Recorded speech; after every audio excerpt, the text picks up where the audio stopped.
Hello everyone. Today we will discuss about chapter number 2, which is sexual reproduction in flowering plants in class 12th biology book. This is part 3 of the video in which we will discuss post-fertilization events. Two post-fertilization events like how the seeds are developed, how the fruits are developed. These will be discussed, and the types of fruits and type of seeds will be discussed. Then apomixis and polyembryony. These two topics we will cover in today's video. Let's start it. Events in plant reproduction. As we have done earlier in part 1 video and part 2 video, that plant reproduction events are classified into pre-fertilization events, fertilization events and post-fertilization events. Pre-fertilization events include gametogenesis and pollination. Gametogenesis is formation of gametes in male and female reproductive organs. Pollination is the transfer of pollen grains from anther to the stigma of the flower. Then during fertilization, double fertilization and triple fusion will take place. What it means? It means that the two male gametes guided by the pollen tube travels towards the micropylar end of the embryo sac, and one of the male gamete will fuse with the egg cell and the other male gamete will fuse with the two polar nuclei.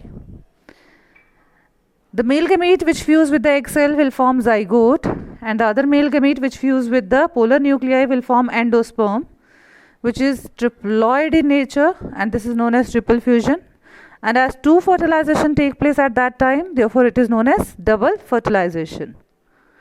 The next is post-fertilization events, in which the zygote form will convert into embryo now by the process of embryogenesis, in which 2-cell stage, 8-cell stage, then globular heart-shaped stage, torpedo stage and mature embryo stage is formed. Then seed will be formed from it. In today's video, we will mainly concentrate on the seed formation and its types. Now these steps of post-fertilization, that is development of endosperm from the primary endosperm cell, development of embryo from the zygote, and development of seed from ovule, and ripened ovary will convert into the fruit. These two events mainly we will discuss in today's video. Now seed. Seed is a fertilized ovule. Integuments of ovule harden to form seed coat. However, micropyle is still present on the seed coat.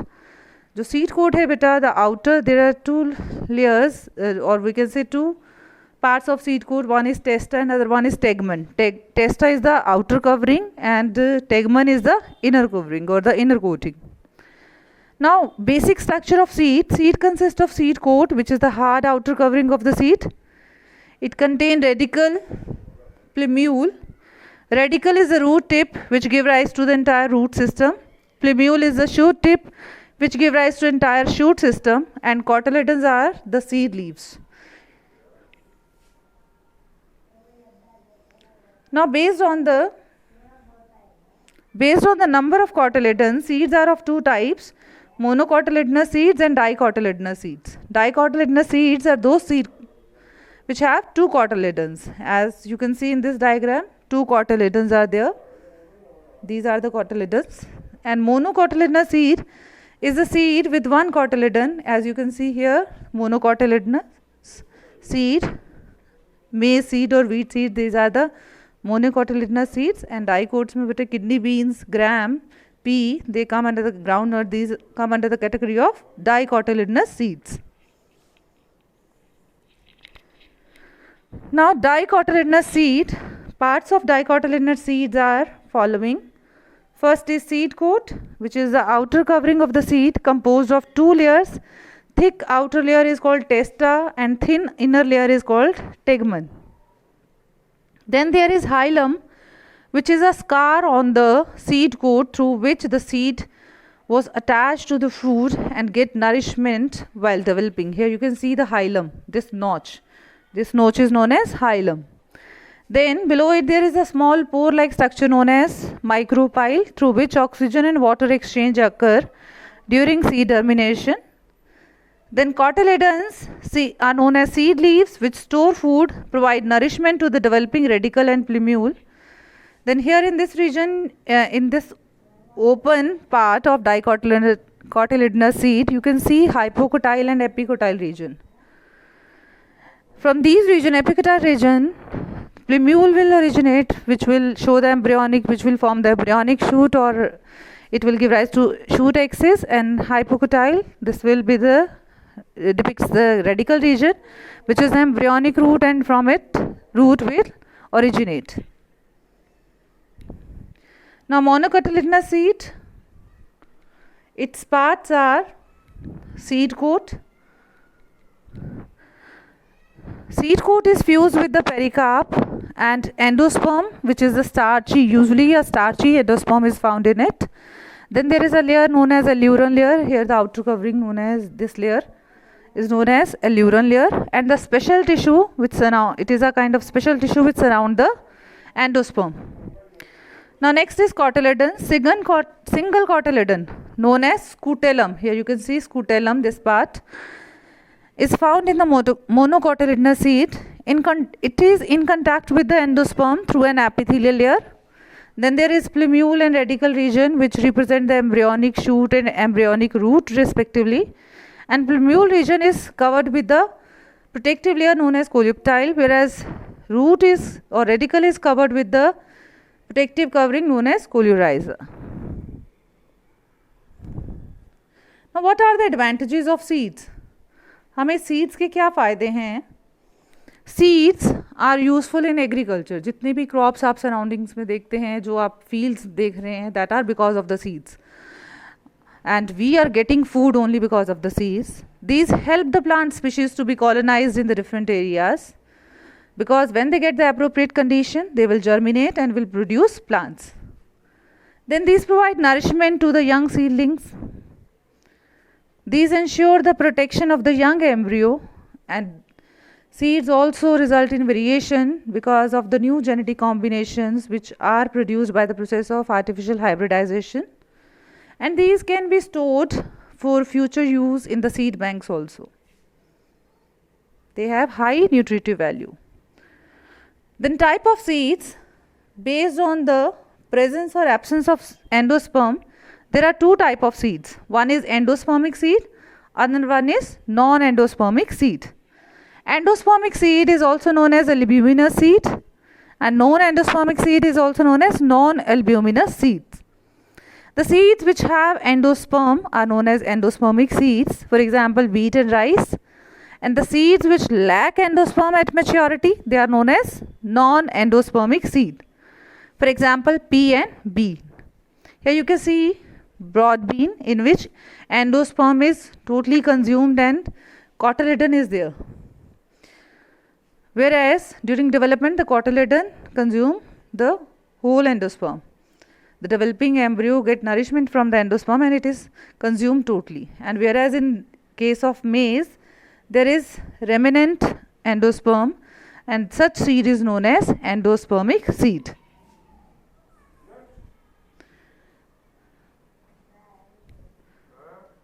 Now next is fruit formation.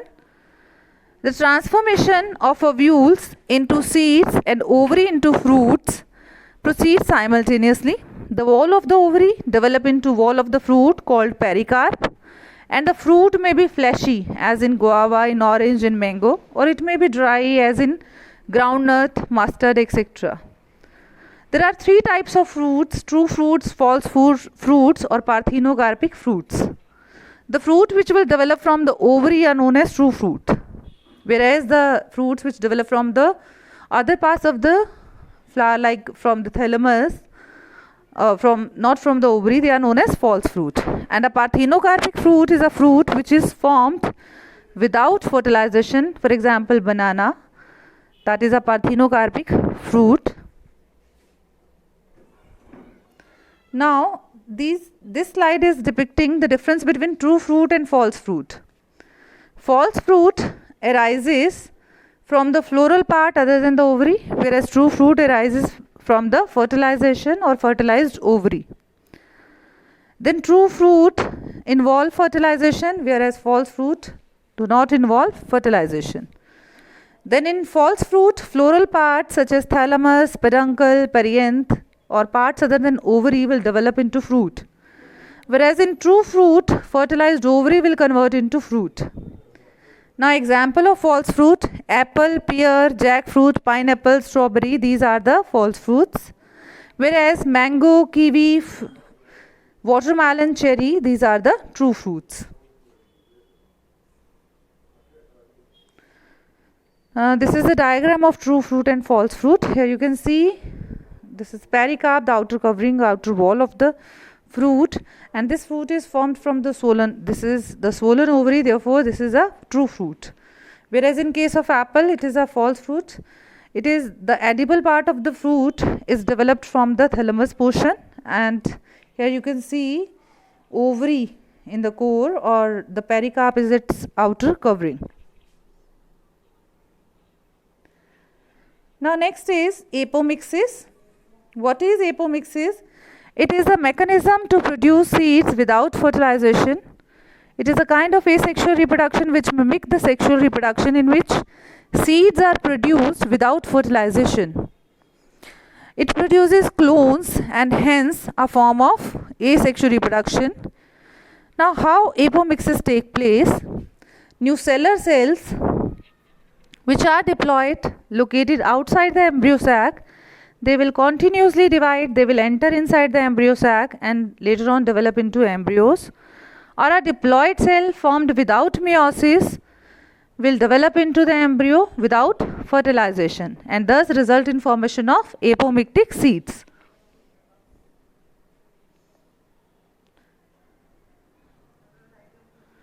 Now these are the differences between apomixis and parthenocarpy. Apomixis is a type of asexual reproduction that replaces the normal sexual reproduction in plants, whereas parthenocarpy is the development of fruit without fertilization. Apomixis में seed develop हो रहा है बिना fertilization के, parthenocarpy में fruit. Then there is production of, in apomixis there is production of seed without fertilization, and here in parthenocarpy there is production of seedless fruit. Apomixis occur in roses and oranges, whereas parthenocarpy occurs in banana, pineapple and watermelon. Apomixis mimics sexual reproduction, whereas parthenocarpy is induced by growth regulators such as auxins and gibberellins.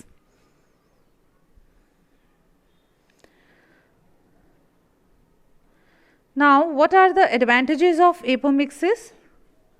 It results in clonal reproduction through seeds.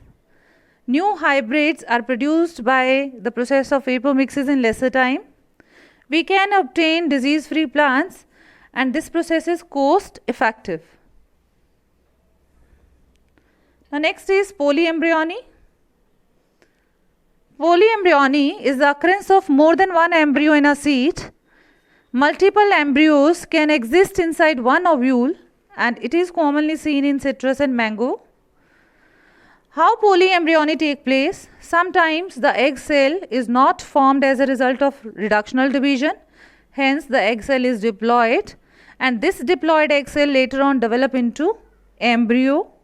Cells of synergid, cells of nucellus, cells of integument, they may also develop into embryo and result in formation of multiple embryos and thus induce polyembryony. Now what is the difference between apomixis and polyembryony? Apomixis is an asexual reproduction that occurs without fertilization and does not involve meiosis, whereas polyembryony is the formation of more than one embryo from a single fertilized ovum or a single seed. Then apomixis is a type of asexual reproduction, whereas a polyembryony is a type of sexual reproduction, but it may take place due to the without reductional division also.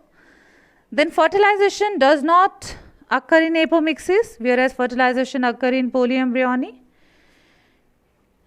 Then apomixis does not involve production of seeds, it involves production of seeds.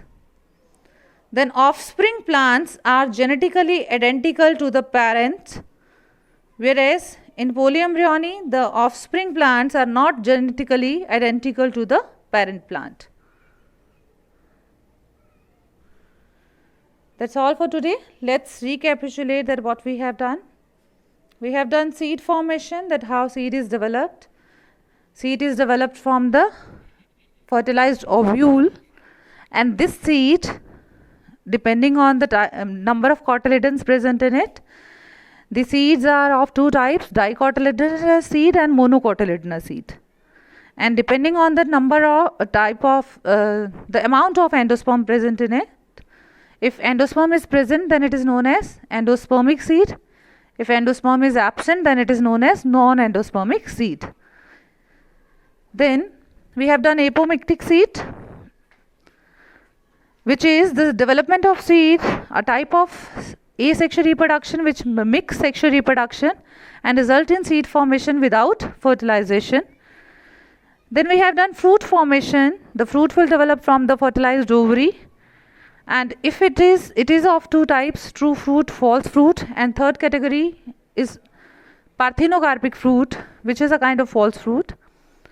Then what is true fruit? True fruit which develop from the ovary part, whereas false fruit will develop from the thalamus part of the flower or from peduncle or pedicel part of the flower.